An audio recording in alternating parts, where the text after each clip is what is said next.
हमारे चैनल को सब्सक्राइब करें और बेल आइकन दबाएं।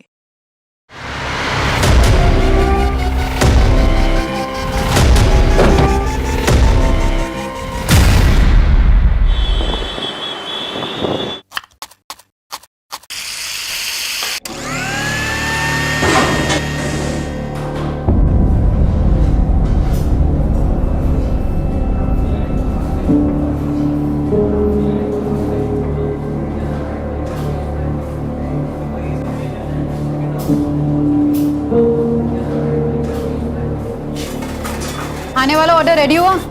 हाँ।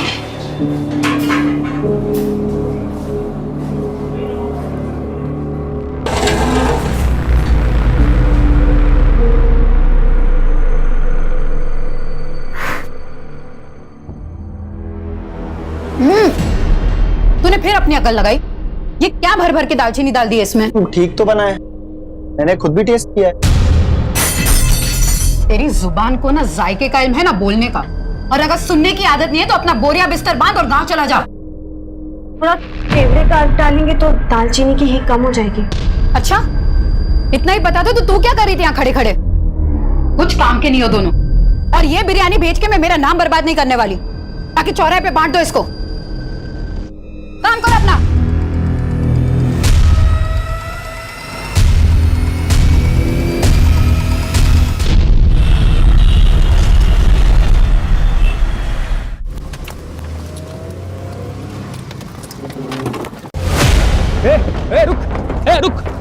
रुक इधर आ।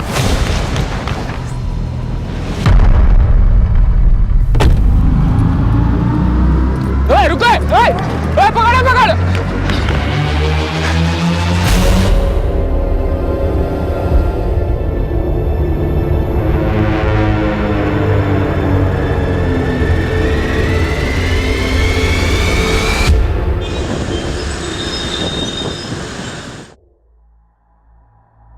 हिना जी, 5 नवंबर को हमारी कंपनी एक बड़ा इवेंट ऑर्गेनाइज करने जा रही है।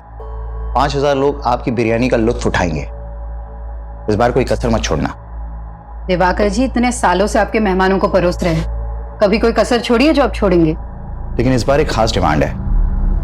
आपकी खिदमत का मार्जिन बढ़ाना है क्या? नहीं, बस खिदमत का तरीका बदलना है। इस बार परोसने वाले लड़के नहीं, लड़कियां होनी चाहिए।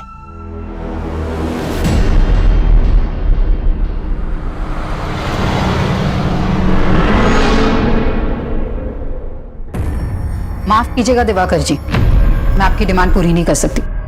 ये मेरे उसूलों के खिलाफ है। हिना जी, अपनी पुरानी सोच का नकाब उतारिए। अब इसमें कोई बुराई नहीं है। मैं बखूबी जानती हूँ आप कितने शरीफ हैं, लेकिन मुझे ये बेहूदगी पसंद नहीं। उनको कभी कुछ पसंद नहीं आता इरफान, तंग आ गई मैं उनसे। 5 नवंबर को पुणे वाले इवेंट में हिना मैडम बिरयानी सप्लाई करने वाली है ना? हाँ, तो हम क्या करें, इसमें हमारा क्या भला होने वाला है? फिलहाल तो थोड़ा प्रेशर कम हो सकता है। मतलब ये कि 5 नवंबर को मैं तुम्हें एक स्पेशल तोहफा देने वाला हूँ। गम और खुशी भी तोहफे हैं जिंदगी के, सबको मिलते हैं। पर कुछ तोहफे ऐसे होते हैं जिन्हें अनरैप करने की हिम्मत नहीं होती हम में। लेकिन अब मैं ये हिम्मत करना चाहती हूँ। मैं वो नकाब अब उतार देना चाहती हूँ। दुनिया को दिखा देना चाहती हूँ कि मैं भी पत्थर नहीं हूँ। लेकिन जब भी हम जिंदगी को एक सही शुरुआत देने की सोचते हैं तो वो हर बार अपना अंजाम बदल देती है। उस्मान, गेट खोल। उस्मान, एक मिनट बोल रहा। कौन है? कहाँ तेरा भाई? अरे उस्मान, कहाँ अंदर घुसे जा रहे हैं? अरे ए उस्मान, बाहर निकल। उस्मान नहीं है यहाँ पर। कहाँ तेरा हिजरा भाई? हैं? साला हमारी गाड़ी लेके भागा है। बोल दे लौटा दे, वरना जो उसके साथ नहीं कर पाए ना वो तेरे साथ करेंगे। आई समझ? साला हिजड़ा, चल।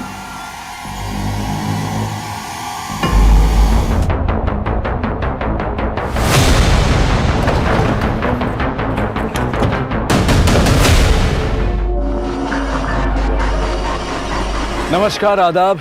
मैं अनूप सोनी क्राइम पेट्रोल सतर्क के ब्लैक हेडलाइंस अध्याय के आज के एपिसोड में आप सबका स्वागत करता हूं।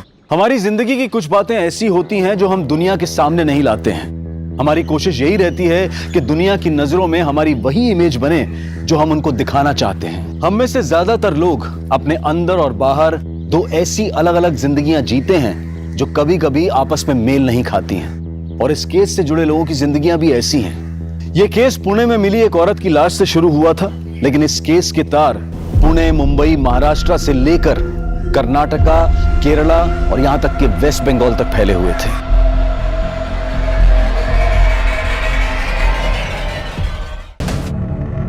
सर, इसके पास फोन, पर्स, आईडी कुछ भी नहीं है। बॉडी को जिस तरह यहाँ बोरी में डालकर डंप किया गया, कातिल ने इसकी शिनाख्त का कोई क्लू नहीं छोड़ा होगा।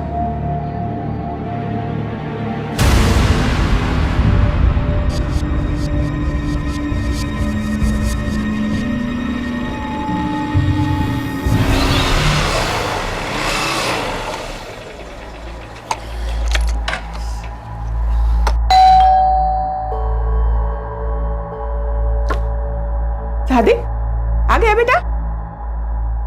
सादिक, ये चोट कैसे लगी तुझे? बाइक फिसल गई थी अम्मी। अरे तो डॉक्टर को दिखा के आता था। उसकी जरूरत नहीं थी, कर लूंगा। कहाँ गया था तू? कल सुबह से घर से निकला था और अब लौट रहा है। क्यों मरा जा रहा है उस लड़की के लिए?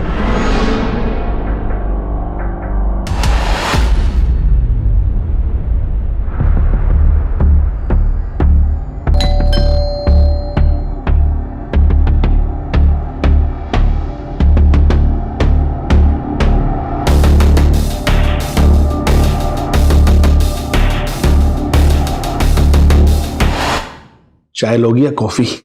नहीं, मुझे कहीं और भी जाना है। लेकिन अगले 90 मिनट तक तो तुम सिर्फ मेरी हो। जी, कौन सा मसाज लेंगे? Deep tissue. तो चले शुरू करें।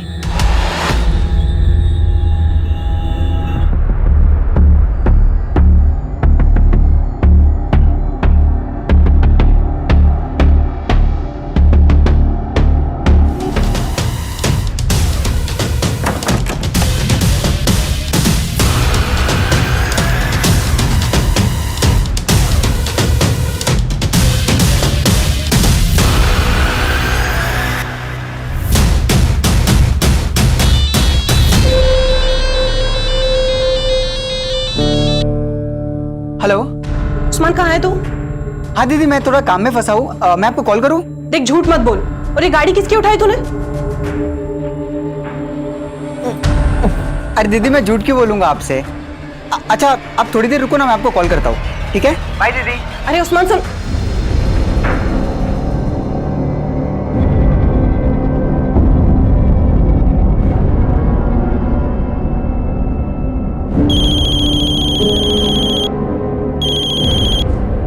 हेलो जी, रोशनी बोल रही हूँ। आप कौन? क्या लाश मिली है?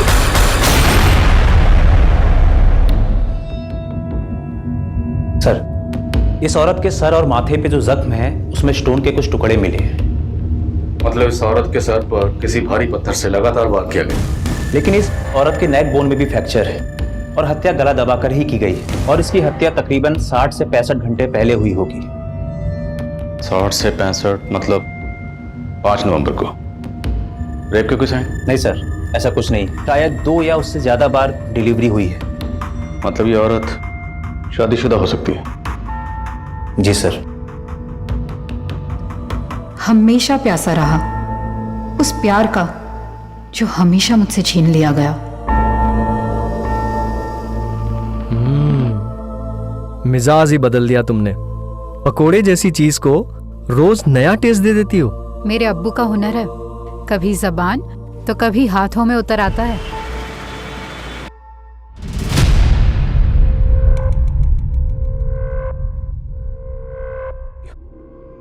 तो जांच का दायरा बढ़ाना पड़ेगा।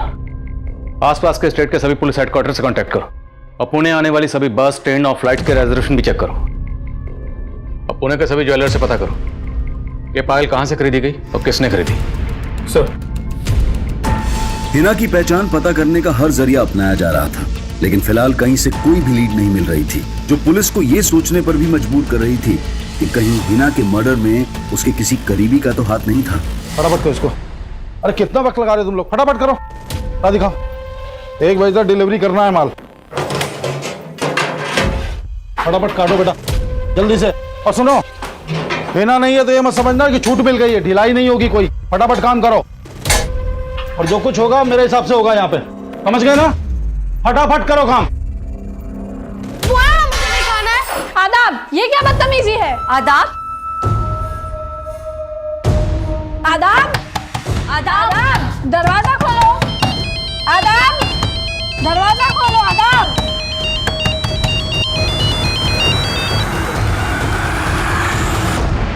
इरफान, मैंने बोला था ना मुझे फोन मत करना। हाँ तो मुझे अवॉइड करने से तुम्हारी तकलीफ कम हो जाएगी क्या आना? तो तुमसे मिलकर कौन सी तकलीफ कम हो जाएगी मेरी? यार तकलीफ में सिर्फ तुम ही नहीं हो ना, मेरी भी तो प्रॉब्लम समझो। प्लीज एक बार मिल लो। ठीक है, बताती हूँ। किससे बातें कर रही थी? आप क्यों ताका झाकी करती हैं?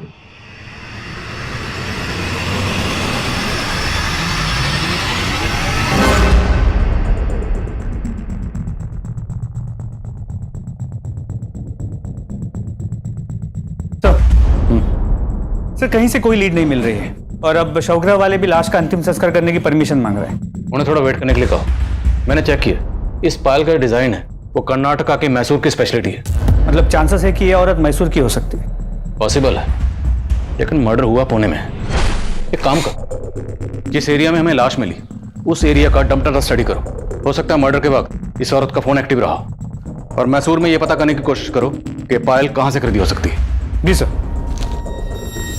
जब किसी परिवार का कोई सदस्य लापता हो जाता है तो पूरा परिवार उसकी खोज में जुट जाता है। लेकिन क्या हिना के परिवार वाले भी उसकी तलाश कर रहे थे? 1 महीने से ज्यादा का वक्त गुजर चुका था। पुणे से लगभग 2000 किलोमीटर दूर कोलकाता में रोशनी नाम की एक औरत ने अपने पति की गुमशुदगी की रिपोर्ट लिखवाई थी। 4 राज्यों तक फैले इस केस में ऐसे कई चेहरे थे जो इस केस को और भी रहस्यमयी बनाने वाले थे।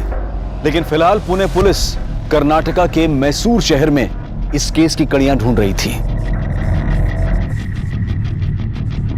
लेकिन किसी भी सुनार से यह पता नहीं चल पा रहा था कि वो पायल कहां से बेची गई होगी। वहीं पुणे में क्राइम सीन के एरिया का डंप डेटा भी निकाला जा रहा था। लेकिन ये दोनों मियाँ बीवी मुंबई के मलाड इलाके में रहते थे। फिर 5 साल पहले इन्होंने अपने अब्बू का बंद पड़ा बिरयानी सप्लाई का बिजनेस फिर से शुरू कर लिया। उस दौरान उन्होंने मुझे भी अपनी मदद के लिए मुंबई बुलाया था। अभी आपका काम तो चल पड़ा, इस बार पिछले महीने से भी ज्यादा प्रॉफिट हुआ है। अच्छा, इसमें आपकी भी मेहनत है। ये लीजिए आपका हिस्सा। अरे भाभी, ये तो बहुत ज्यादा है। बहुत ज्यादा नहीं है, रख लीजिए मुश्ताक भाई। हिना भाभी की एक बेटी और एक बेटा भी है, आहना और आदाब है सब। हिना भाभी की सास भी है, आतिया शेख, और उनका देवर सादिक शेख। साहब मैं उनके कांटेक्ट में नहीं हूँ। मैंने हिना भाभी का पोस्टर देखा तो सीधा आपके पास चला आया। आपको गलतफहमी हो रही है सर, हमने तो हिना की गुमशुदगी की रिपोर्ट भी लिखवाई थी। कौन से पुलिस स्टेशन में? जी, मलाड पुलिस स्टेशन में। FIR भी लिखवाई है सर, ये देखिए। आपने FIR में लिखवाया कि हिना 5 नवंबर की सुबह नासिक गई थी। हाँ, वो आना से नासिक के बारे में बोल के निकली थी। लेकिन हमें हिना की लाश यहाँ 6 नवंबर को पुणे में मिली।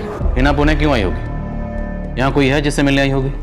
सर, पुणे में LNC नाम की एक इवेंट कंपनी है। अम्मी इनके इवेंट्स में बिरयानी सप्लाई करती थी। 5 नवंबर का भी ऑर्डर था, पर घर से निकलते वक्त अम्मी बोली कि वो नासिक जा रही है। आदा, बेटा मुझे काम से नासिक जाना, आने में देर हो जाएगी। दोनों भाई बहन लड़ना मत। पर अम्मी, आज तो 5 नवंबर है ना।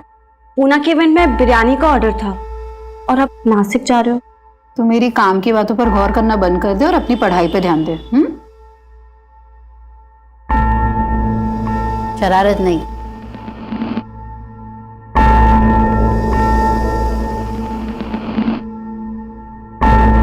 अम्मी, हग नहीं करोगे?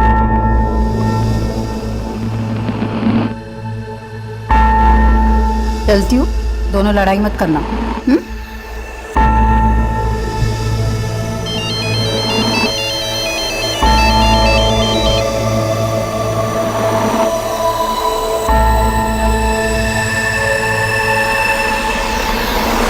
कहा ना, तुम्हारी अम्मी का किसी के साथ कोई झगड़ा, कोई दुश्मनी।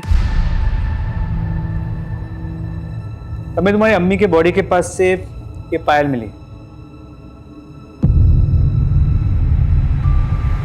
हाँ सर,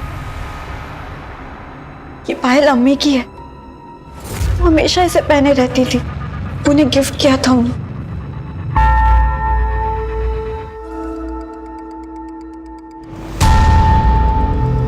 सर, क्या मैं ये पायल ले जा सकती हूँ?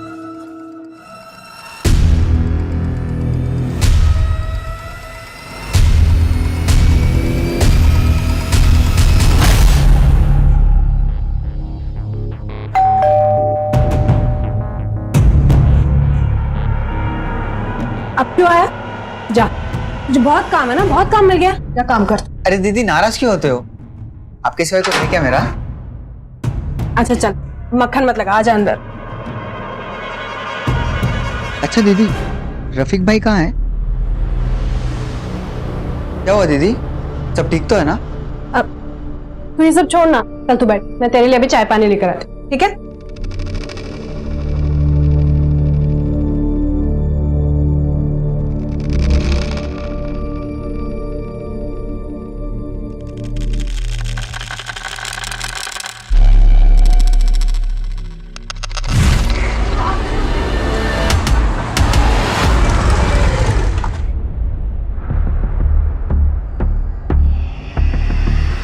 उस्मान रुक! उस्मान!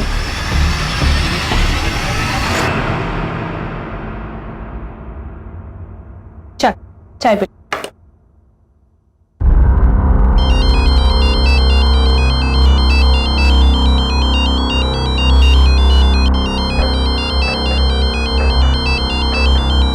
तो चाय पी, मैं आती हूँ। हेलो, हाँ जी बोलिए। बंका? जी नहीं, मैं किसी बंका को नहीं जानती इंस्पेक्टर साहब।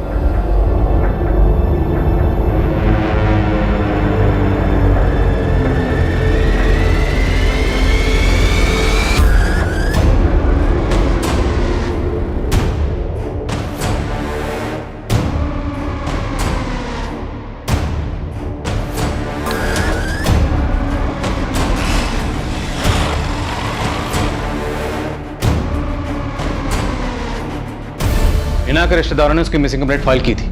हमें इस बारे में क्यों नहीं पता चला? तो चूक लोकल पुलिस की, शायद उन्होंने ध्यान नहीं दिया। हमने हिना की फोटो को सर्कुलेट कर रखा है, तो उनसे बात करके ऐसा लगा कि शायद उन्होंने हिना को ठीक से ढूंढने की कोशिश भी नहीं की है। पर अब हमें कोई चूक नहीं करनी, हमें किसी भी कीमत पर हिना के कातिल को ढूंढना है। हिना 5 नवंबर को अपने घर से बेटी को ये कह के निकली कि वो नासिक जा रही, जबकि हमें हिना की लाश 6 नवंबर को पुणे में मिली। मामला कुछ समझ में नहीं आ रहा।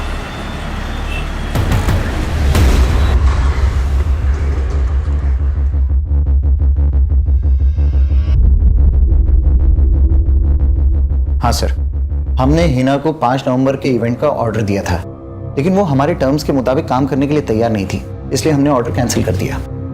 लेकिन ऐसी क्या टर्म्स थी आपकी जो आपने इतने पुराने वेंडर का ऑर्डर कैंसिल कर दिया? सर दरअसल हिना अचानक से अपना प्राइस बढ़ाने लग गई, इसलिए हमने उसका ऑर्डर कैंसिल किया और दूसरे को ऑर्डर दे दिया। आपने ऑर्डर कैंसिल कर दिया था तो हिना पुणे क्यों आई थी? सर वो मैं कैसे बता सकता हूँ? गिनवा के रखो उसको पूरा और भर के रखना इसको ना, संभाल के, ठीक है? ना बेटा, मैंने बोला था ना सब संभाल लूंगा मैं। तुम घर जाओ, बिल्कुल फिक्र मत करो, अपना और आदाब का ख्याल रखना। अच्छा, एक और जरूरी बात थी, ये कंपनी का जो अकाउंट है उसका नेट बैंकिंग का पासवर्ड क्या है? तो वेंडर लोग के फोन आ रहे हैं बार बार पेमेंट के लिए।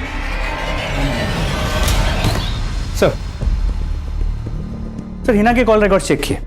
5 नवंबर की सुबह उसने 2 बार दिवाकर को फोन किया था और उसके बाद उसका फोन मुंबई से पुणे की तरफ ट्रैवल हुआ और 5 नवंबर के शाम 5 बजे उसका फोन पुणे में स्विच ऑफ हुआ।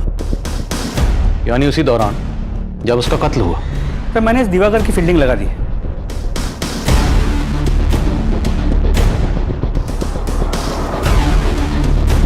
और सर इस दिवाकर के बारे में कुछ पता भी चला है। करीब 1 साल पहले इसने हैदराबाद में एक इवेंट किया था जहां पर रेड पड़ी थी। वहां पर अश्लील डांस हो रहा था। इस दिवाकर पर गर्ल्स ट्रैफिकिंग का आरोप भी लगा था, लेकिन बाद में उसे उस केस में क्लीन चिट मिल गई थी। पर हम इस दिवाकर को क्लीन चिट नहीं दे रहे। हिना की बेटी का कहना है कि हिना घर से ये कह के निकली कि वो नासिक जा रही है, जबकि हिना का फोन नासिक नहीं बल्कि पुणे की तरफ ट्रैवल कर रहा था। मामला क्या है? एक लड़का है इरफान,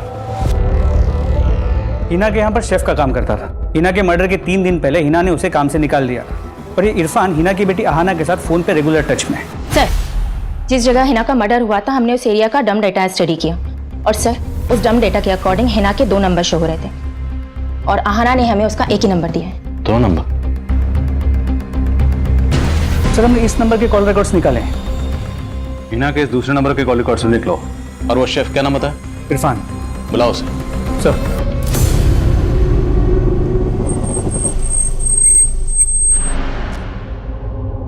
सर मानता हूँ कि हिना मैडम ने मुझे जॉब से निकाल दिया था, लेकिन मैंने कुछ नहीं किया है। जॉब से क्यों निकाल? क्यों नहीं बताएगा?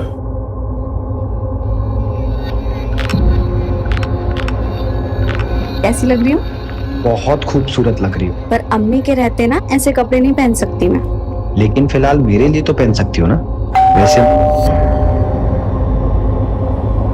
लगता है अम्मी।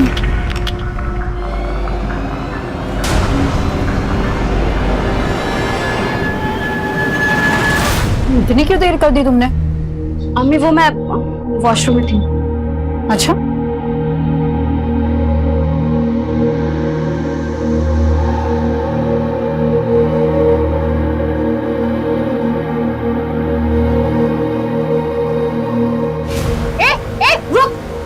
इरफान,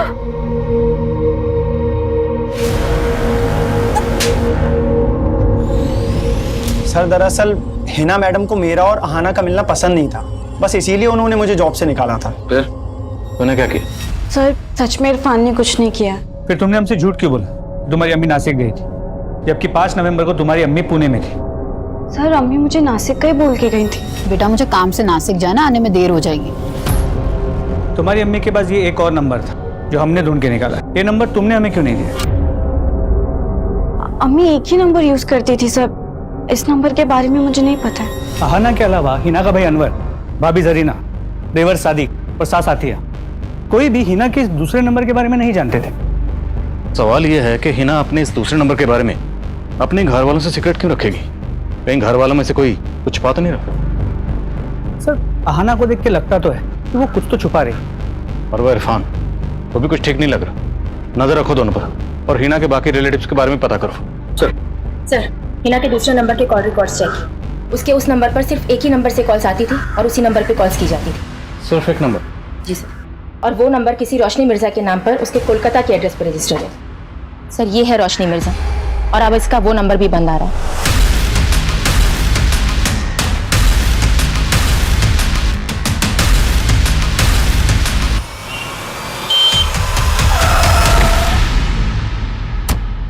सर आप जिस रोशनी मिर्जा से मिलने आए हैं उसने करीब 1 महीना पहले 3 नवंबर को अपने पति रफीक मिर्जा की मिसिंग रिपोर्ट फाइल की थी और कुछ दिन पहले हमें रफीक की लाश मिली थी। और 5 नवंबर को ही रोशनी का नंबर पुणे में बंद हुआ। लेकिन सर आपका फोन आते ही मैंने कंफर्म किया, उस दौरान रोशनी यही कोलकाता में ही थी।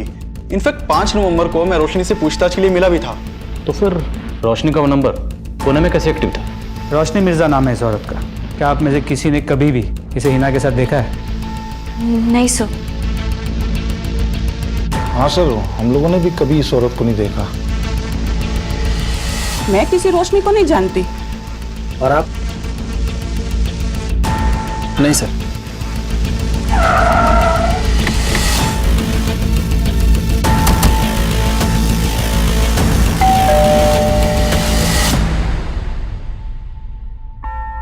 सर मैं ऐसा कोई नंबर इस्तेमाल नहीं करती थी, ये मेरा नंबर नहीं है। लेकिन ये नंबर आपके नाम पर रजिस्टर्ड है और इस नंबर से मुंबई में एक हिना नाम की औरत से लगातार बातें हो रही थी। क्यों उस औरत के गम में अपनी जिंदगी बर्बाद कर रहा है और साथ में मेरी भी? उसी के गम में पी रहा हूं मम्मी। अगर उसने मेरे जज्बात को समझा होता तो आज उसका यह हश्र नहीं होता। सादिक, तूने तो उसका ये हाल नहीं किया। जिस दिन हिना की मौत हुई उस दिन तू भी तो यहाँ नहीं था। पूछताछ में सादिक और अनवर पर भी शक करने की वजह मिली है। हिना के गुजरने के बाद अनवर ने जिस तरह हिना के काम पे कब्जा कर लिया, वो शक करने जैसा तो है। इसके अलावा क्या मिला? हिना के कई रिश्तेदारों का कहना है कि जलाल की मौत के बाद हिना के साथ शादी थी कि सादिक हिना से शादी कर ले, और सादिक जलाल और हिना की शादी के पहले से हिना को पसंद करता था। कहीं हिना के इस हश्र की वजह सादिक की हताश मोहब्बत तो नहीं? और सर, ये सादिक 5 नवंबर को मुंबई में भी नहीं था, और उस रात उसका फोन भी बंद था। एक मिनट, हाँ बोलो यादव। सर, ये दिवाकर तो काफी अलर्ट लग रहा है। घर से ऑफिस, ऑफिस से घर, उसके पीछे जाके कुछ खास हाथ नहीं लग रहा है। उसका फोन भी सर्वेलेंस पे, लेकिन वो कोई गलती नहीं कर रहा। लेकिन हाँ, उसका एक चपरासी है, उसका राजदार है। उसे हाथ में लेते हैं सर, कुछ ना कुछ जरूर बताएगा। ठीक है, तो उसी को हाथ में लेते हैं। सर, तुम इस सादिक पे नजर रखो, मुझे दिवाकर में दिमाग लड़ाना पड़ेगा। सर, रोशनी के बारे में जो कुछ भी मालूम चला, उससे लगता नहीं कि वो कभी मुंबई गई होगी। लेकिन रोशनी के पति रफीक, वो 2 साल पहले तक मुंबई में जॉब करता था। तो हो सकता है रफीक रोशनी का नंबर इस्तेमाल कर रहा है। लेकिन सर, रफीक का मर्डर तो 3 नवंबर को हो गया था। रफीक के मर्डर में किसका हाथ लगता है? सर, हमें इस बंका नाम के आदमी के ऊपर शक है। साले मेरा 1 लाख नहीं है ना, जान लगेगा, समझा? समझ जा, लाश मारेंगे। सर, रोशनी ने हमें इस झगड़े के बारे में बताया था। सर, रोशनी बंका का नाम नहीं जानती थी, लेकिन उसने बंका की फोटो से उसे आइडेंटिफाई किया था, और ये बंका 3 नवंबर से ही फरार है। इस बंका के अलावा और कोई सस्पेक्ट?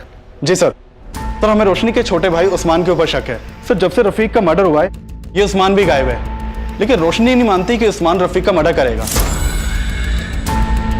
तो फिर ये उस्मान गायब क्यों है? सर, फिलहाल तो इसका कोई लीड नहीं मिला है, लेकिन हम उस्मान की तलाश कर रहे हैं। कहीं ऐसा तो नहीं है उस्मान ही अपनी बहन का दूसरा नंबर इस्तेमाल कर रहा था और रोशनी झूठ बोलकर इसे बचा रही?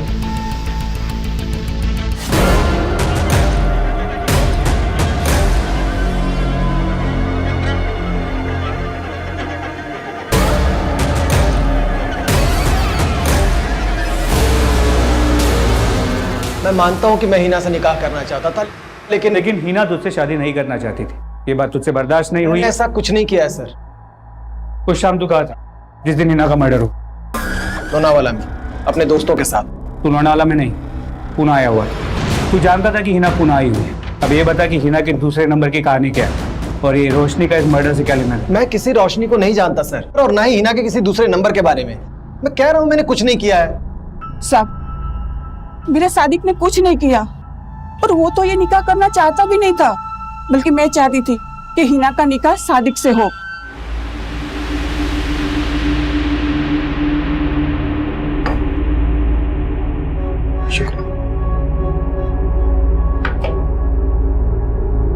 देख बेटा, जलाल के जाने का गम कभी नहीं भरेगा, और मैं तुझे और तेरे बच्चे को ऐसे मायूस नहीं देख सकती।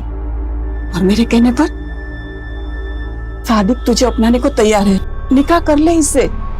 ये आप क्या कह रही हैं अम्मी? सादिक मेरे भाई जैसा है। साहब, मैं मानती हूँ सादिक थोड़ा गुस्से वाला है, पर हिना को नुकसान कभी नहीं पहुंचा सकता वो।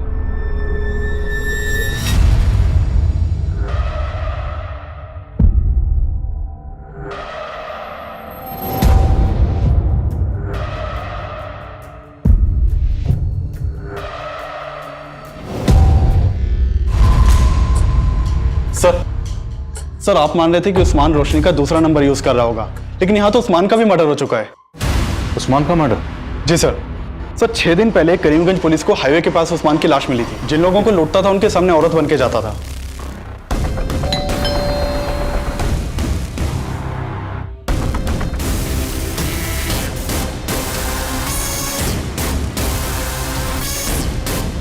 पूरा गैंग था इसका, और कई एरियाज की पुलिस उस्मान को ढूंढ रही थी।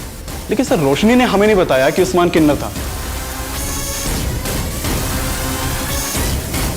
छोड़ो मुझे, आप लोग ऐसे जबरदस्ती नहीं कर सकते हैं। आप लोग जानते नहीं हो कि मैं कौन हूं। चुपचाप बैठ जा। सर, आपको कोई गलतफहमी हुई है, मेरी हिना से कोई दुश्मनी नहीं थी। तेरे चपरासी ने हमें तेरे और हिना के उस मुलाकात की सच्चाई बता दी। मैं अच्छी तरह जानती हूँ कि तुम्हारी कंपनी इवेंट्स की आड़ में असली नाच और न जाने क्या क्या करवाते हो, इसलिए बेहतर होगा कि मेरी पेमेंट क्लियर कर दो, वरना एक एक को एक्सपोज कर दूंगी मैं। ऐसा सोचना भी मत, वरना वो हश्र करूंगा कि ये धमकी किसी और को देना, मुझे नहीं। सर, मैं मानता हूँ कि हिना ने मुझे एक्सपोज करने की धमकी दी थी, लेकिन उसके मर्डर में मेरा कोई हाथ नहीं है।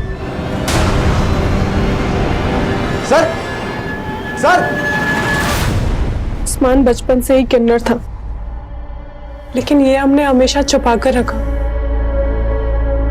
पर पैसों की तंगी से लड़ने के लिए वो औरत के भेस में। तो तुम ये जानती थी कि उस्मान औरत के भेस में जुर्म कर रहा था?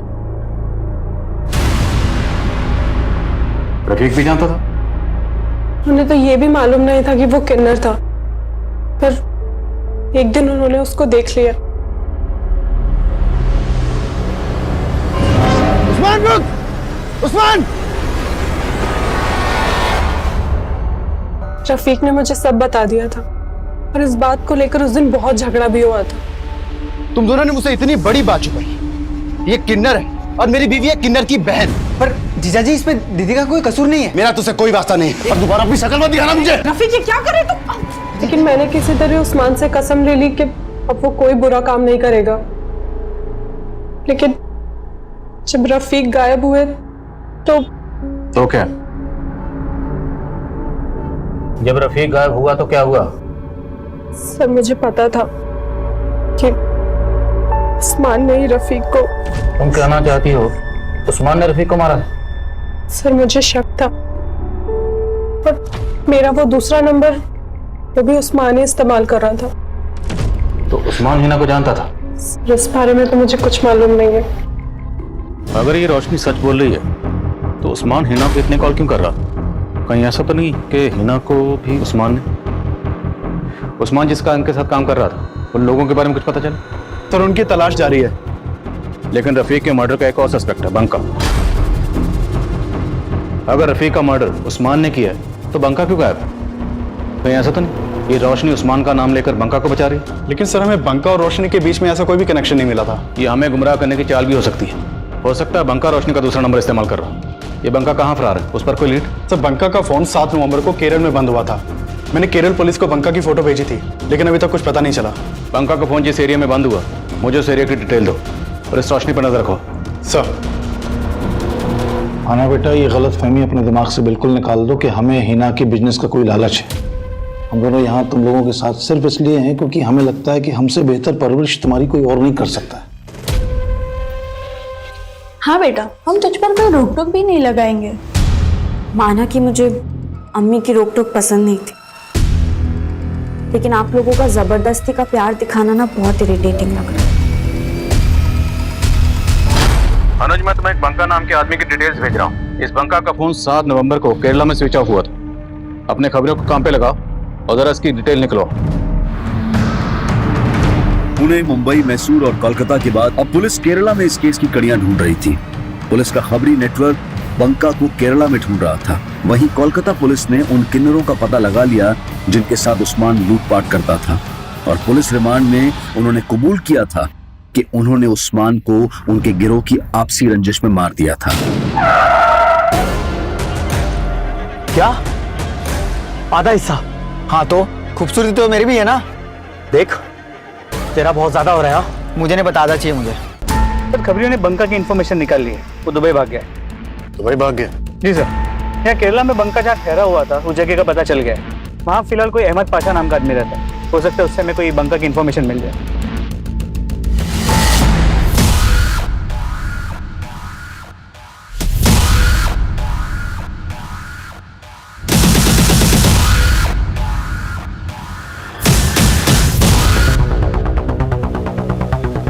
हो सकता है यही अहमद पाशा, बंका यही रहता था।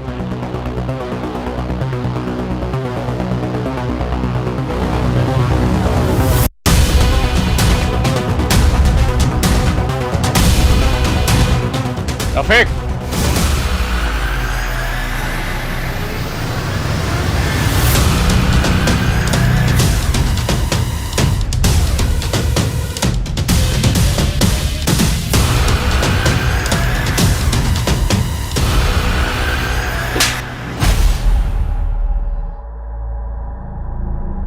तो और तेरी बीवी तो बड़े शातिर निकले। तेरी बीवी बोल रही थी कि तुझे उस्मान ने मार दिया, लेकिन तुम वहां चुप के बैठा हुआ था। अपनी बीवी के नंबर से हिना को तू ही कॉल करता था ना? नहीं सर, सिर्फ मैं ही नहीं, हिना भी मुझे कॉल किया करती थी। 2 साल पहले तक मैं मुंबई में जॉब कर रहा था। हिना की बिरयानी अक्सर मेरे ऑफिस में सप्लाई हुआ करती थी। हिना, ये लीजिए आपकी पेमेंट का चेक। शुक्रिया। शुक्रिया तो मुझे भी कहना चाहिए, आपकी बिरयानी वाकई बहुत लजीज है। फिर हम अक्सर मिलने लगे। जलाल को खो देने के बाद मैंने अपनी जिंदगी को एक दायरा दे दिया था। सोचा सिवाय अपने बच्चों की खुशी के और कुछ नहीं सोचूंगी। हिना, तुम्हें भी अपने बारे में सोचना चाहिए। मैं भी अपने बारे में अब सोचना चाहता हूँ। तुम कहना क्या चाहते हो रफीक? देखो, हम दोनों एक दूसरे से बहुत प्यार करते हैं। क्या तुम नहीं चाहती कि हम दोनों की शादी हो? मैं तुम्हारी फीलिंग्स की रिस्पेक्ट करती हूँ रफीक, लेकिन मैं शादी नहीं करना चाहती। फिर मेरे पेरेंट्स ने मेरी शादी रोशनी से करवा दी। कोलकाता में मैंने जूते की दुकान डाली। सोचा काम में डूबा रहूंगा तो हिना को भुला दूंगा। सर, मेरा बिजनेस नहीं चला। एक दिन काम के सिलसिले में मुंबई गया तो न चाहते हुए मैं हिना को कॉल कर बैठा। रफीक, मैंने भी तुम्हें भूलने की बहुत कोशिश की पर नहीं हो सका।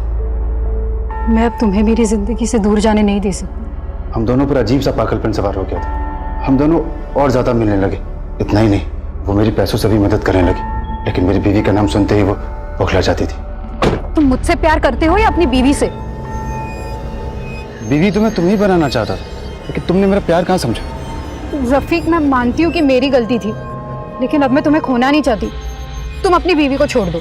अच्छा, तुम छोड़ सकती हो अपने बच्चों को मेरे लिए?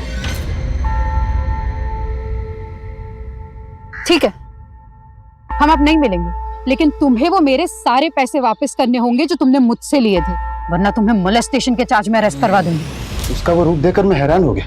मैं भी उससे छुटकारा पाने का एक रास्ता निकाल लिया। तुमने इस सब के बारे में अपनी बीवी को बताया और तेरे इस प्लान में तेरी बीवी भी शामिल हो गई। सर, रफीक तो मुझे किन्नर की बहन बोलकर हमेशा छोड़ने के ताने देते थे, लेकिन फिर अपने और हीना के रिश्ते की सच्चाई बताकर भी मेरा साथ हमेशा देने का वादा भी किया। सर, रोशनी साथ हो गई तो मैंने हीना को कॉल करके झूठ मूठ का बोला कि रोशनी मेरा साथ छोड़ने के लिए तैयार है। इसके बदले उसे 5 लाख रुपए चाहिए। हीना मान गई और मैंने बंका को भी साथ में ले लिया। और बंका भी तैयार हो गए? सर, मुझे बंका का उधार देना था और उसे उन पैसों से दुबई जाना था, तो मैंने बंका पर प्रेशर डाला कि तू मेरा साथ दे। हीना 5 नवंबर को 5 लाख रुपए लेकर मुझसे मिलने पुणे आ गई। ये लो।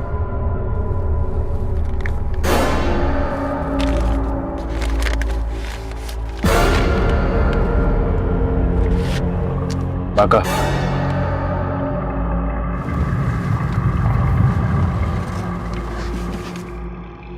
गाड़ी क्यों रुकवाई तुमने? उसके बाद बंका 1.5 लाख रुपए लेकर दुबई चला गया। मैं भी दुबई जाने वाला था। केरला में अहमद पाशा के नाम से मैंने अपना पासपोर्ट ही बनवा लिया था। वीजा लगने की देरी थी कि आप लोग आ गए। अब तेरा वीजा हम लगाएंगे, इस जेल का, वो भी लाइफ टाइम। सड़ यहां पे आप। रिश्तों के बनने की वजह मायने नहीं रखती है, लेकिन उनके टूटने के 1000 मायने निकाले जाते हैं। छिप छिप कर मिलना रिश्ते की मजबूरी हो सकती है, लेकिन यह सोचने की जरूरत है कि जिस रिश्ते को हम दुनिया के सामने नहीं ला सकते हैं, वो रिश्ता हमेशा हमें डर की जिंदगी देता है। इसलिए दुनिया की परवाह करने से बेहतर है कि हम अपनी परवाह करें। अगर हिना ने वाकई अपनी परवाह की होती तो वो शादीशुदा रफीक को अपनी जिंदगी में वो जगह नहीं देती जो उसने दे दी थी। और यही वजह थी जिसने रफीक के हौसले इतने बुलंद कर दिए कि वो धोखे और फरेब का एक ऐसा खेल रच बैठा जिसने हिना को हमेशा के लिए खामोश कर दिया। अब मैं अनूप सोनी आपसे विदा लेता हूं। फिर मुलाकात होगी क्राइम पेट्रोल सतर्क के ब्लैक हेडलाइंस अध्याय में एक और नए केस के साथ। और याद रखें, क्राइम और आपके बीच में सिर्फ इतना फर्क है कि आप कितने सतर्क हैं। सतर्क रहें, सुरक्षित रहें। जय Hind. For more updates, subscribe to our channel, click the show links and enjoy watching the videos.